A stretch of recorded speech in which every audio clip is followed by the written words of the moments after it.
welcome to another edition of the Get With It podcast. And today I am lucky enough, and I've been chasing you down for a while. Yeah, it's been a little bit. Good to connect. I'm glad it worked out. It is. So Warner Moore, and that's 2 O's. It is 2 O's, yes. M-O-O-R-E. That's right. Yeah, not just one, just two. So, and Warner is a super big guy in the community. Super big. Like... Only when I stand up. I'm not that tall. Well, when you talk tech in the Columbus community, your name comes up.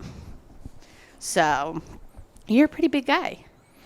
Well, it's there's a lot of cool folks out there doing cool things, right? Community is all about smart people and passionate people coming together to do cool things together. So, it's not really any single person.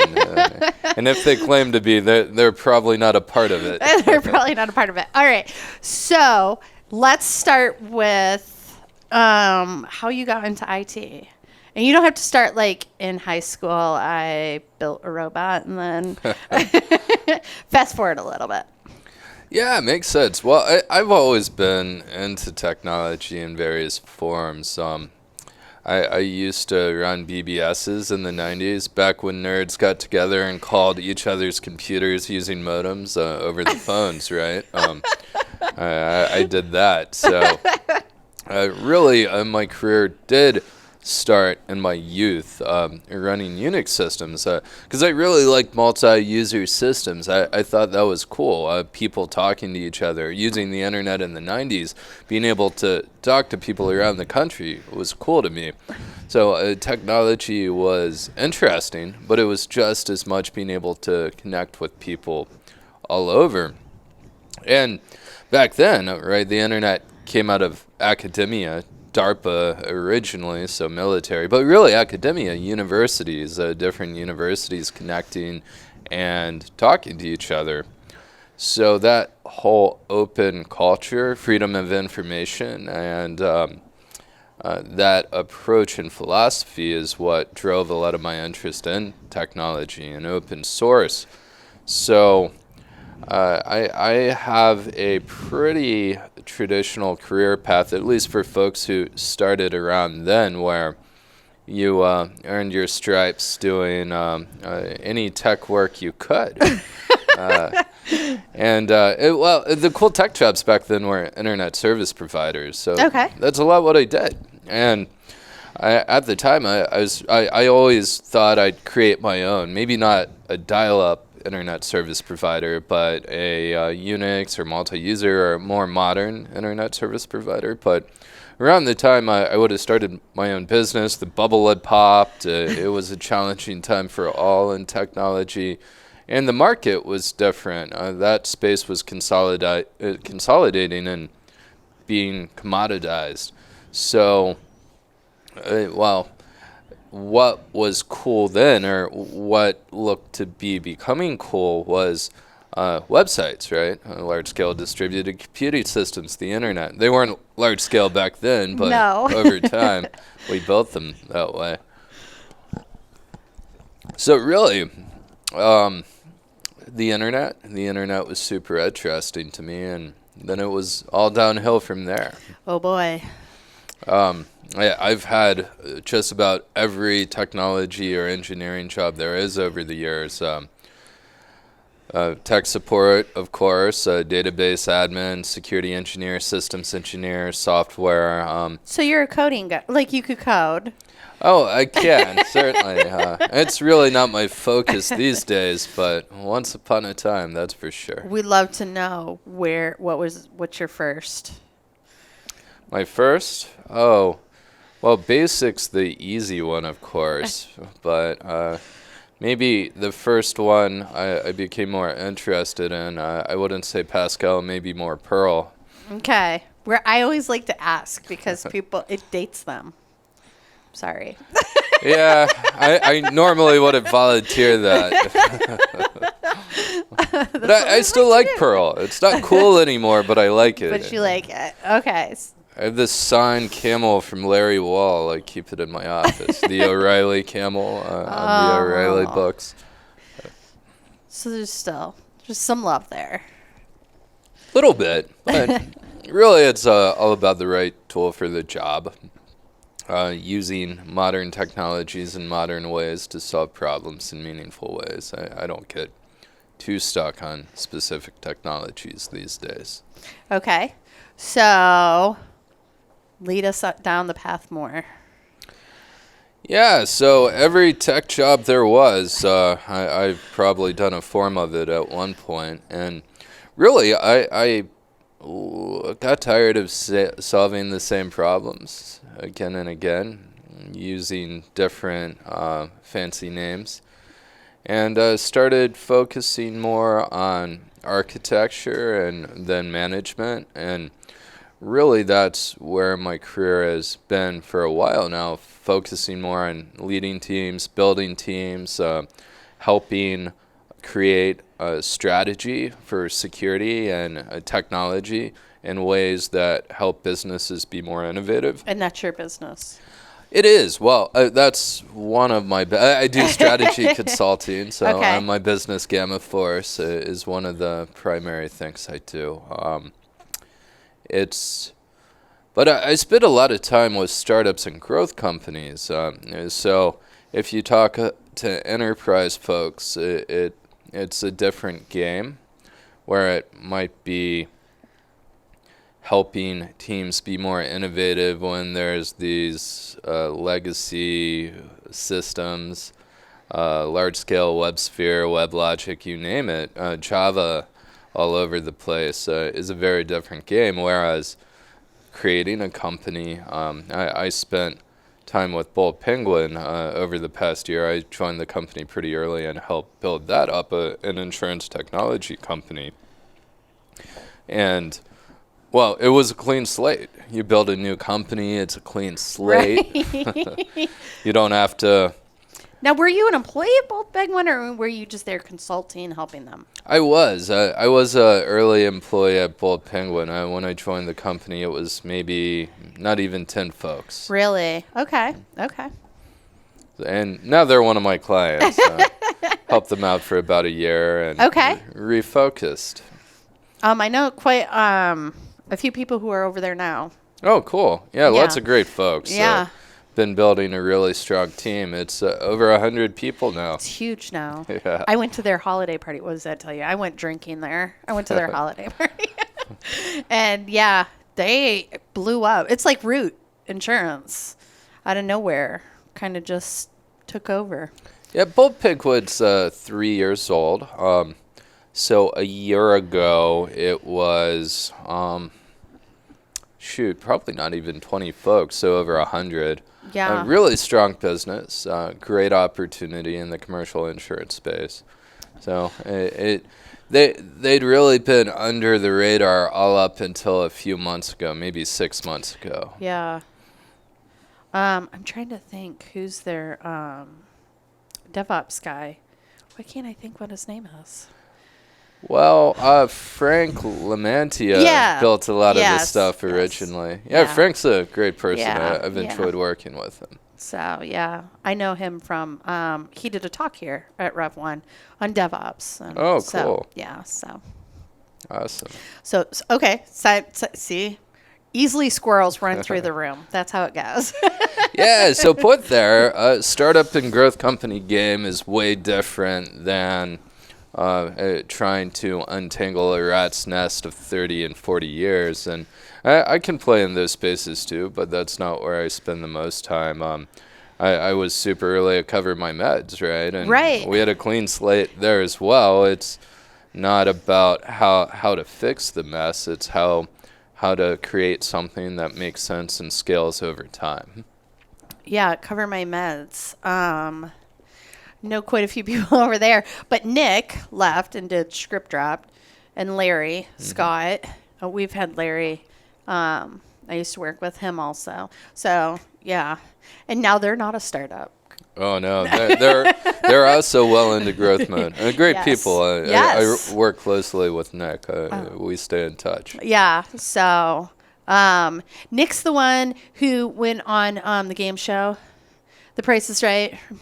Remember we had Amanda. I'm good friends with Amanda Way. Oh, awesome. And she was telling me about Nick being on The Price is Right, and he won. NickClapping.com. Have you seen that? I have not. NickClapping.com. We used to be in big fancy meetings with our customers at Cover My Meds, and one of the things we like to talk about was our culture. Employee-centric culture was a big part of our values and how we like to operate. And a lot of our customers were more traditional, so when they were visiting, well, they'd look around and they might see some beer, depending on the time of the day. Well, really, any time of day, because the entire company's full of responsible adults and they know what they can do That's right. for them. And they'd see that in shorts and T-shirts and get confused pretty quick. So depending on the client and the circumstance, I'd bring up NickClapping.com, which is a video of Nick on The Price is Right. We're totally going to have to check this out. Poor Nick. He's been talked about more on this podcast about his Price is Right. Amanda said they have a loop of it. Yeah, it's super cool. That's so funny. So you were Cover My Meds, right? Startup. That's right. Hugely successful. Bold Penguin. Helped them start up. Hugely successful. What's next?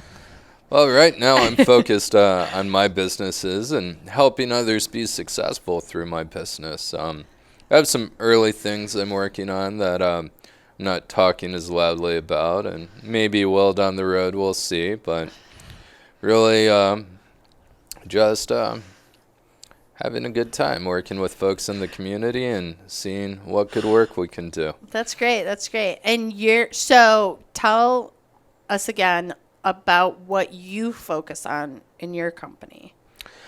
Well, primarily strategy consulting. Okay. So we help organizations understand their security and technology needs.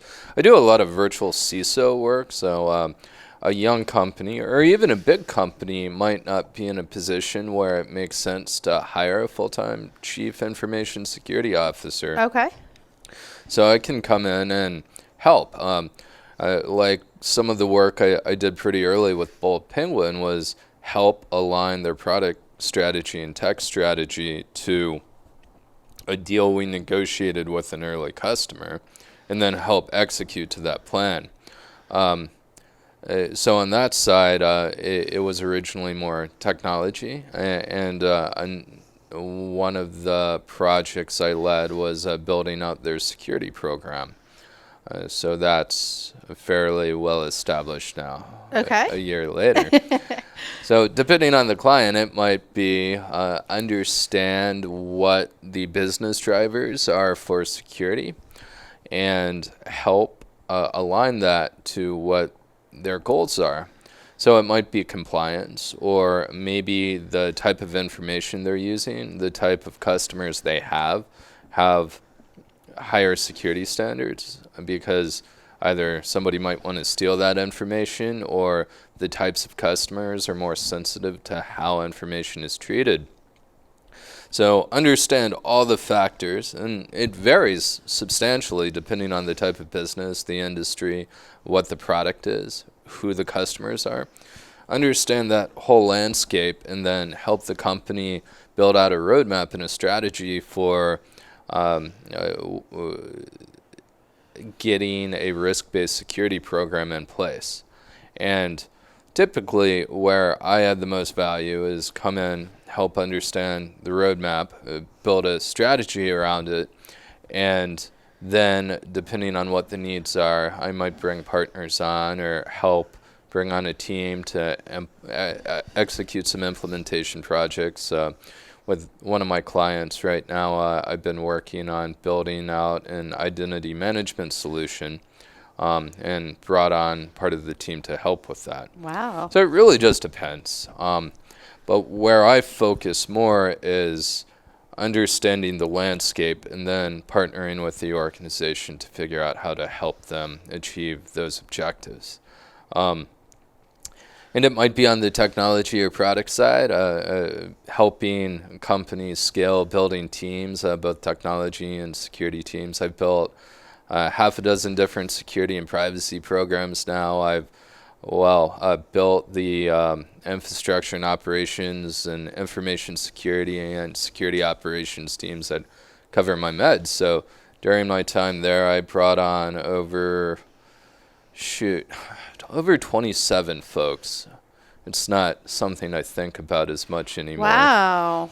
And so really helping companies scale. Or if it's early, it might just be understanding the landscape well enough to focus on the things that matter most now. But really, strategy focused on areas where my background is deepest. Wow, that's great. And so, along with that, though, we talked about the community and how active you are in the community. We were just talking earlier, not here with Darren, but talks and conferences, and you have that too. So not only do you have your own business, but you're out in the community. You do a lot for startups.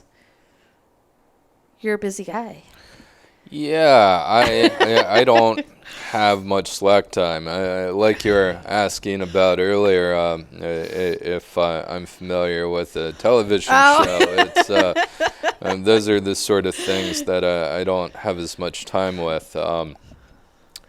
But I do need to make more time for sleep lately, it seems. So. Oh no! But super passionate about community, and that's partly how I became involved with Cover My Meds, because leaving to Checkout, which I'd spent a long time with, it was an early Columbus success story. We brought on growth capital. It was essentially an exit for the founder, $67 million, and that was in the mid-2000s, so that was a big deal for Columbus at the time. I was managing the operations team, technology operations, not business operations. And for the next company I wanted to work with, value alignment was key. And one of the things that I was super passionate about was community. And like my rambling story earlier about multi-user systems and the internet, well, all that stuff was built on open source, right? Mm-hmm. And open source technologies are all about community, people coming together, contributing, building things together. And a lot of those values come through in my community involvement as well. I founded the Columbus chapter with a gentleman who ran off to SpaceX years back. He left us for that. Oh, no. But I founded LAPSA Columbus here 7 years ago. In September, it'll be 7 or 8 years. And at the time, part of the reason for that was we had a lot of representation here for, say, Perl. Columbus Perl Mongers was active at the time, or different specific technologies, but on the infrastructure and operations side, there wasn't a lot of representation. At the time, we had Ohio Linux Fest, and that was about it. No user groups. So founded LAPSA Columbus to help fill that gap, and we're a user group that meets monthly, open to even though it's under LAPSA, which is a professional organization, we're always open to the community, and we get really diverse backgrounds, all sorts of different technology professionals, and that's what we're all about. But we do focus our content around speaking to the audience of an infrastructure and operational professional, but we'll have all sorts of different folks come through. That's half the fun. So LAPSA Columbus, been involved in that, and became very involved in LAPSA for a while there, which is an international organization. And then, let's see, I'm the conference chair and on the board for Ohio Linux Fest. And Okay. been in that team for a long time. I'm not really counting, so I'm not going to say the wrong amount of years. And our 17th event will be November 1st and 2nd this year, ohiolinux.org. And we're one of the largest open source and Linux conferences in the country. It's here in Columbus? It is in Columbus. Okay. And we typically have over 1,000 people show up, and people come Wow. in internationally. Where are you having it? We've been at the Hyatt Regency in recent Okay. history, so we'll be at the Hyatt Regency in Attached. downtown Columbus. Okay. By the Nationwide Arena and the conference. Exactly Columbus right. Conference Center. Right there at High and Nationwide. Yeah. Yeah. And again, we're open to the community and have all sorts of different content, but folks can attend for free. How many conferences Oh, wow, can you really? attend for free? And then we have very affordable professional training as well. Okay. And topics this year include things like AWS, orchestration, Terraform, CloudFormation, Kubernetes, web application security testing. Very broad topics. Yeah. Are you writing this down? Darren's a website guy. He's a techie guy over there. So Yeah, that's cool. yeah. So that's November 1st and 2nd. That's We're right. plugging right now. You got to plug. So Hey, it's all nonprofit. It's That's- community that's stuff, right. right? So so you plug. Plug So do you the have to free sign thing. up or can you just show up? people can show up, but if you show up day of, there's a nominal fee. We charge $10 at the door, so Okay. it's better to register in advance and Okay. pick the level that's aligned to your interests. Okay. Okay. So And we have all sorts of different content. Our career track is something that I founded, and it is all focused on career development, soft skills, professional skills. okay.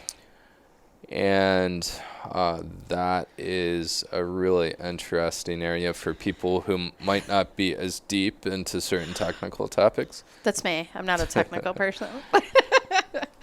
So you have a track for people like me who are not. I'm in the IT world, but I'm not a coder. I couldn't code by any means. So Yeah, all sorts of content there that's really just about building a professional career. now, do you have sponsors? We do.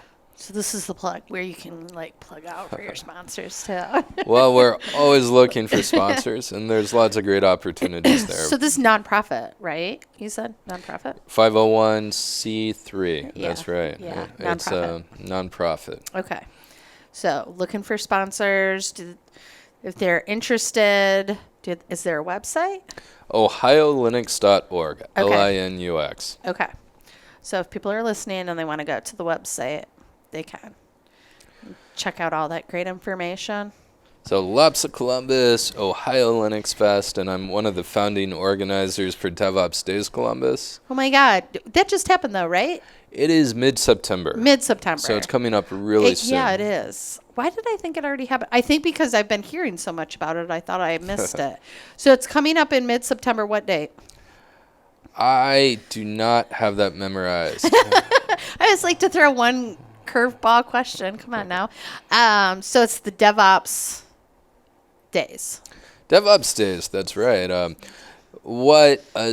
DevOps is thrown around a lot in tech circles. Too loose sometimes. And, well, it really came out of DevOps Days. DevOps Days was founded in Ghent, Belgium. This will be the 10th year anniversary. So there are a couple folks who went to Agile 2008, and they were talking about how software engineers and operations folks should work together more effectively. Right. And they came up with the concept of DevOps. That was Patrick Du Bois and another gentleman. And they held DevOps Days in Ghent, Belgium, so like-minded people could come together and chat about that concept.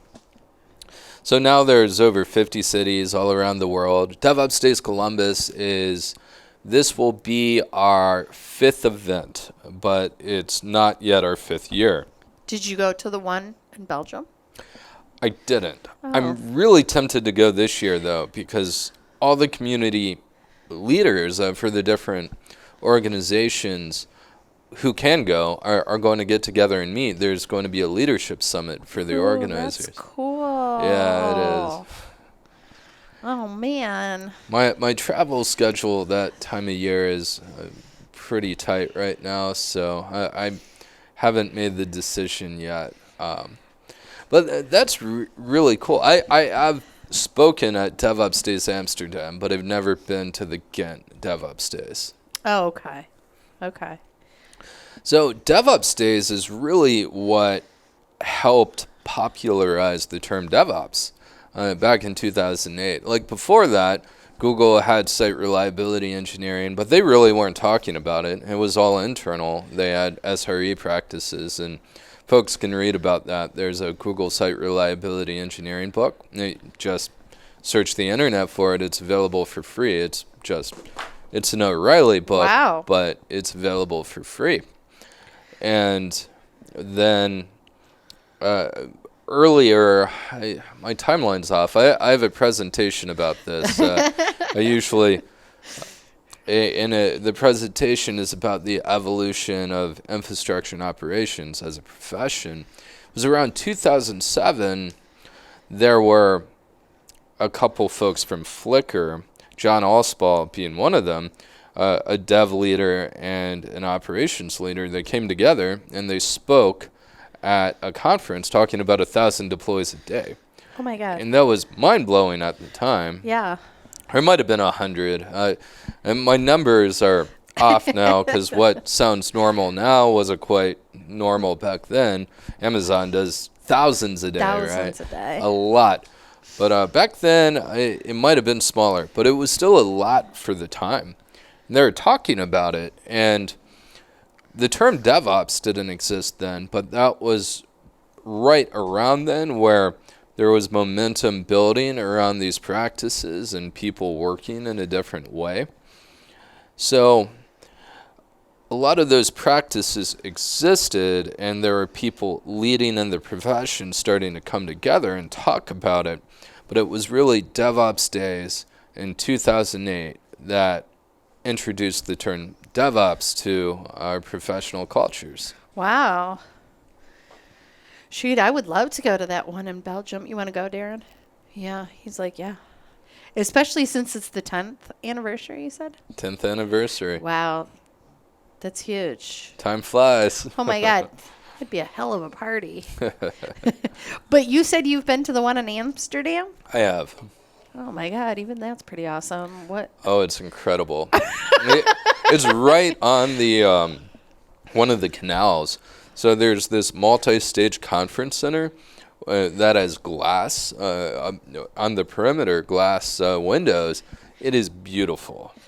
Wow. And just one of the neatest conference centers ever, and just really neat. The speaker party there, they put everyone on a boat, a canal boat. They had a band on it, and it drove folks around the canal. So this party boat in Amsterdam with a band playing, catered food, bartenders and a bar on the boat. It was a good time.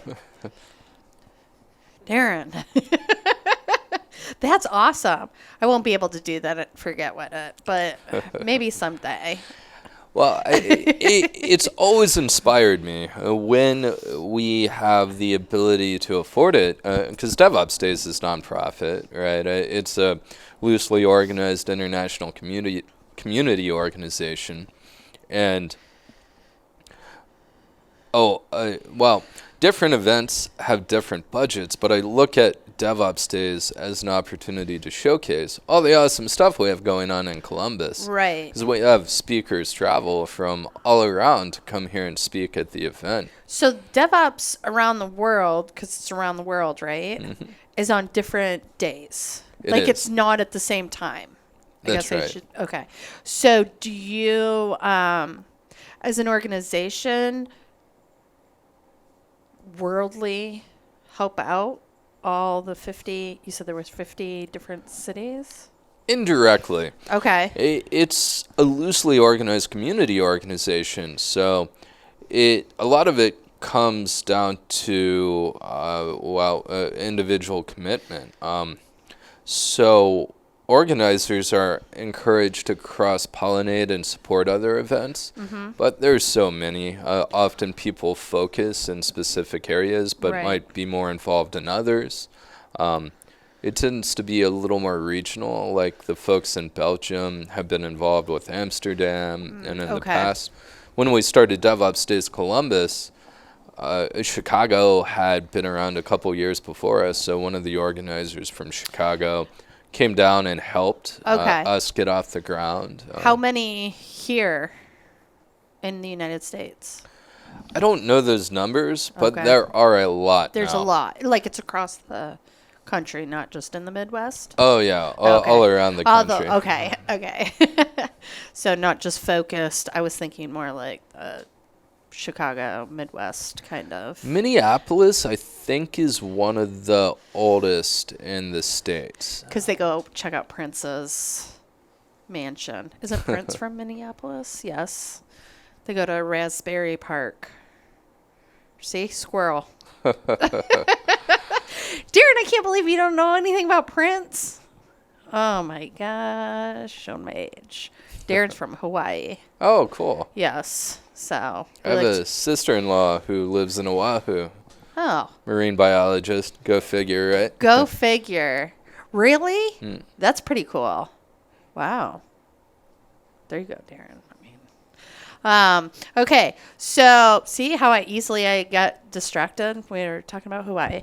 So I think that you went to Amsterdam and you spoke there, correct?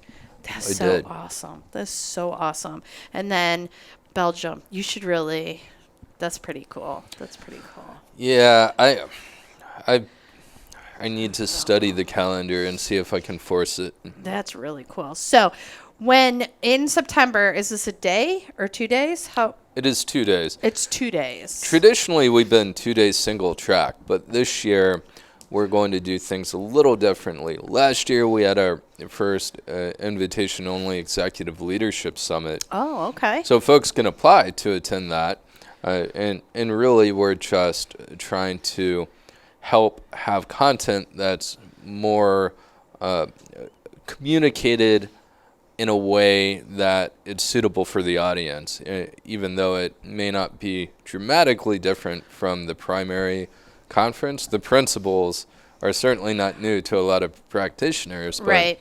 really it's helped to help share stories that communicate effectively to the audience.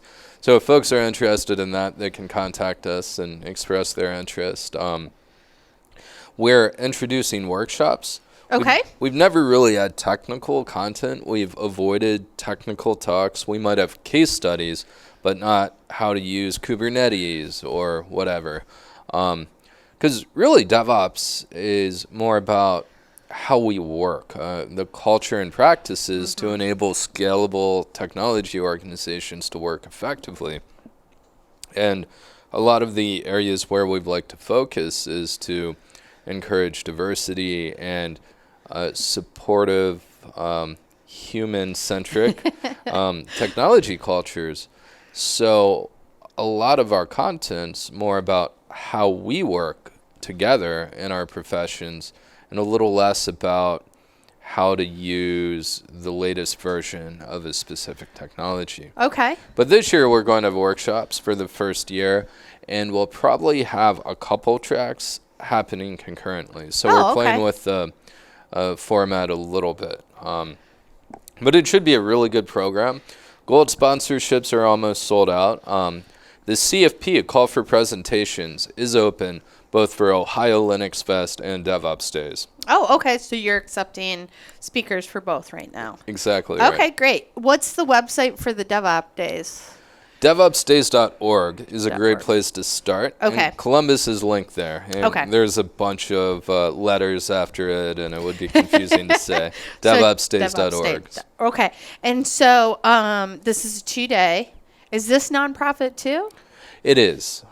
So is there a fee for, like a conference fee for the 2 days? It is, but it's mainly subsidized by sponsors. Okay. So it's very inexpensive to attend. I think our base price is around $150. So the typical. It actually costs us more per attendee because we have multiple meals a day, we have parties and stuff, but the idea is to keep the cost really low for attendees and support most of the event sponsors via sponsorship. Okay. So you also take sponsorships for that too? We do. Okay. So if anybody's interested in sponsoring that. But you probably have a ton of local, like the nationwides and the... We have a really diverse sponsor list there. Really companies all around the country. And we have had local support as well. Well, that's good. Tend to have better support from a lot of the local startups and technology companies. Cover My Meds has been a sponsor every year since we were founded, for example. Oh, that's great. They're huge. Yeah. They weren't when they were. first sponsored, but now they're getting massive. big and big and big. Yeah. So, all right. So, gosh, that's a lot. I mean, you have Ohio Linux, and now you have the DevOps Days coming up in September. That's right.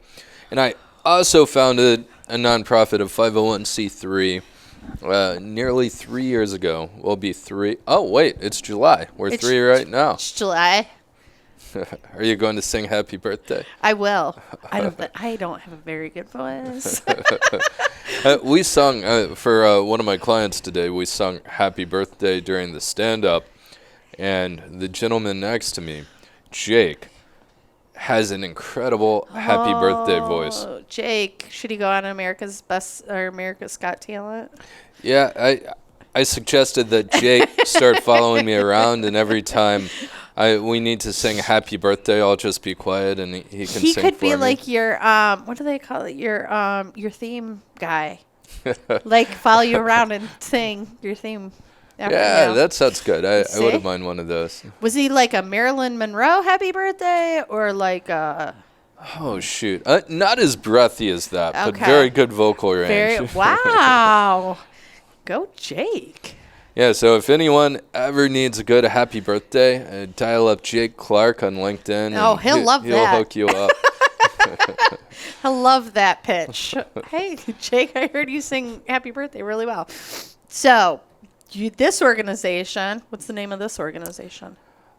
Tech Community Coalition. Okay. 3 years old.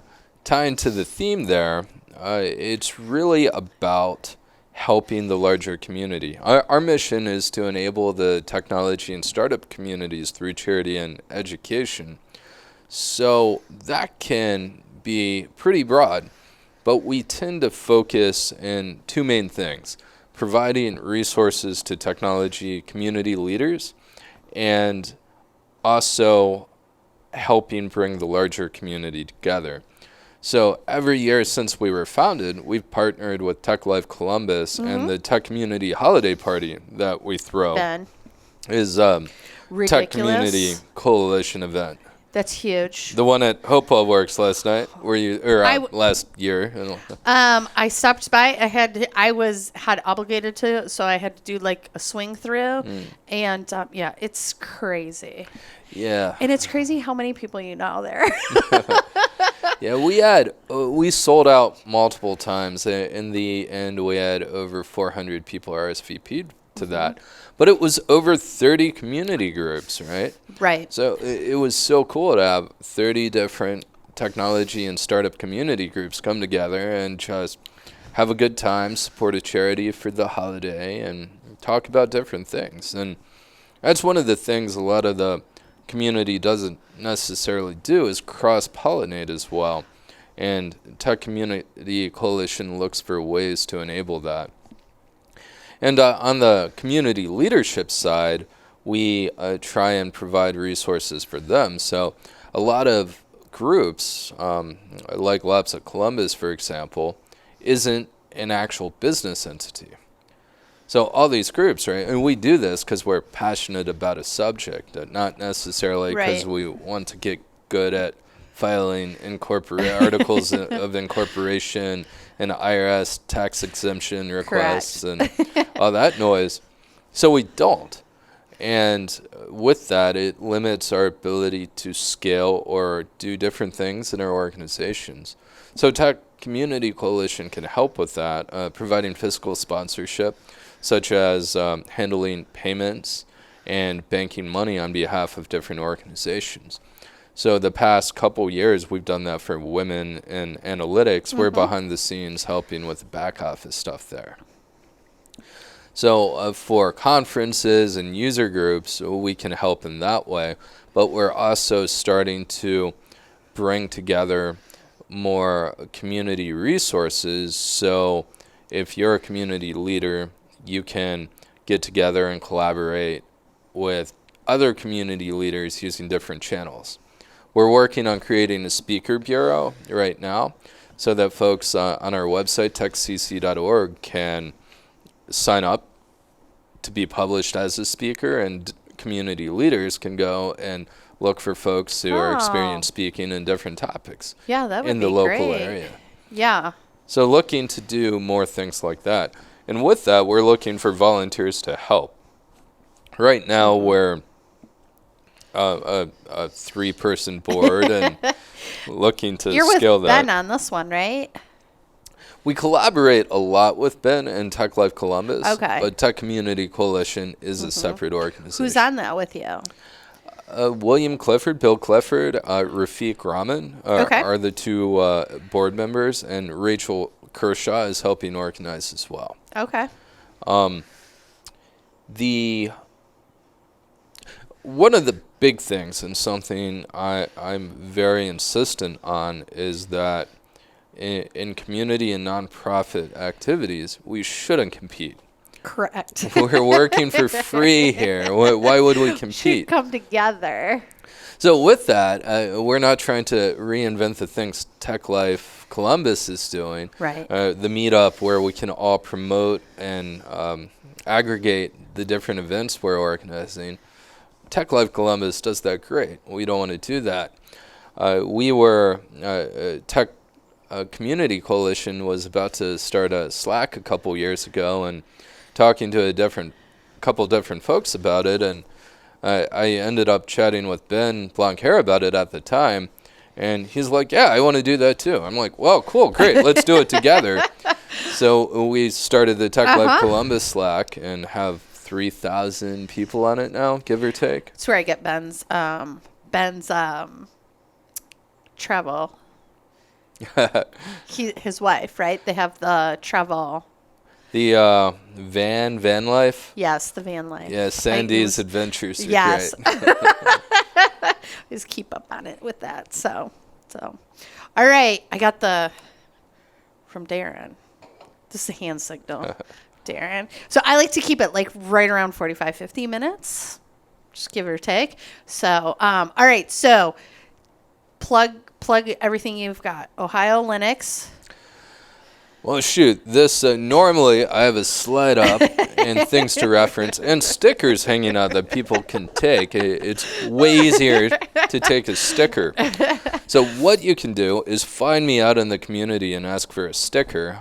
But if you're interested in presenting, sponsoring, helping volunteer in any capacity, reach out. OhioLinux.org, DevOpsDays.org, TechCC.org. And if you'd like to chat about anything that was mentioned today, feel free to reach out to me. One of the ways you can contact me is Warner at GammaForce, GammaForce.org. And I'm on LinkedIn too, Warner Moore. How easy is that? How easy is that with the 2 O's? 2 O's. Right. So LinkedIn, email, website. You just have to type in his name in Google and it'll pop up.